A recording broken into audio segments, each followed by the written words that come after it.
दोनों के अभिप्राय के ऊपर आश्रित है।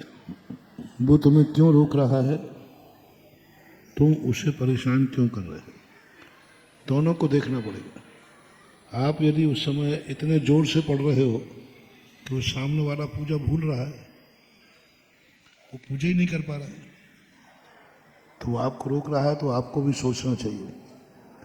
सामने वाला व्यक्ति कुछ नहीं कर रहा है लेकिन आपको टोकना है, तो दोनों का अभिप्राय है। मंदिर किसी एक व्यक्ति का नहीं होता है, सार्वजनिक होता है। हर व्यक्ति को एक दूसरे का ध्यान रखना चाहिए, और तुम्हें सबको ये ध्यान रखना चाहिए मेरी इस क्रिया से कहीं दूसरे को बाधा तो नहीं।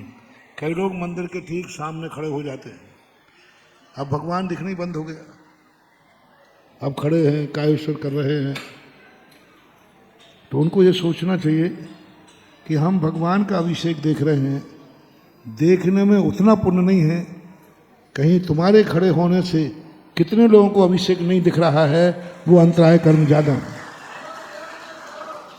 मान लीजिए आप सामने खड़े हो गए, पीछे 50 लोग खड़े, उनको दिखना बंद हो गया, तो आपको देखने का जितना पुण्य नहीं है उतने लोगों को नहीं देख पा रहा है, तो अंतराय कर्म का बंद होता है।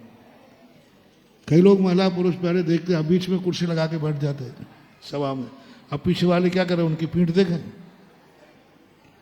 अब जो पीछे बैठा है वो बद्दुआ देता है, तो जितनी दुआ तुम भगवान से नहीं ले रहे हो, पीछे वाला उतनी बद्दुआ तुम्हें दे रहा है कि आके सामने खड़ा हो गया।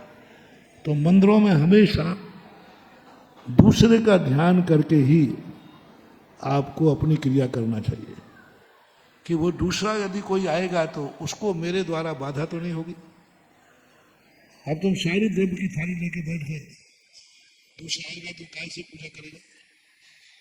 आप पहले से ही अपनी जगह खूब घेर करके बैठ गए, अब वो दूसरा आए तो मंदिर के अंदर कैसे जाएगा। तो सबसे वाला विकल्प है, करने वाले को हमेशा दूसरे का ध्यान करके करना चाहिए, तो शायद ये मौका नहीं आएगा।